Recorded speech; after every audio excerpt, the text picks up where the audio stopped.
स्वप्न माझे असतात आणि ते पूर्ण करण्यासाठी साथ मात्र ना माझ्या नवऱ्याची असते मला.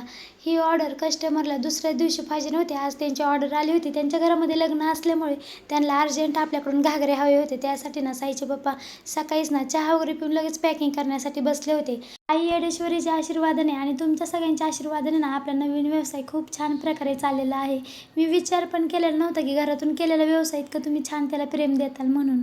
आणि आपले व्हिडिओ बघून शिर्डीमधले पण नाही का भरपूर जण आपल्याकडे येत होते घागरा घेण्यासाठी.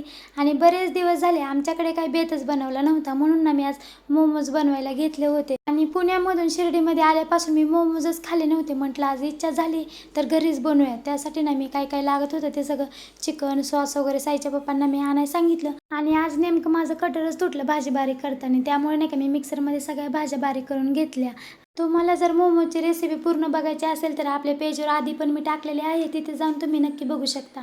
खरंच मोमोची रेसिपी करायला पण खूप सोपी आहे आणि खायला पण नाही का खूप टेस्टी लागते. तुम्ही पण एकदा घरी नक्कीच ट्राय करून बघा. त्यानंतर 4 वाजता नाही का मार्केटमध्ये गेलो होतो, यांचं थोडंसं काम होतं म्हणून. आणि दर्शनासाठी बघू शकता तुम्ही भरपूर अशी लाईन लागली होती साईबाबाच्या मंदिराच्या इथे. कसा वाटला तुम्हाला मग व्हिडिओ नक्कीच मला लाईक कमेंट करून सांगायला विसरू नका. भेटूया अशाच एका नवीन ब्लॉगमध्ये. Bye bye.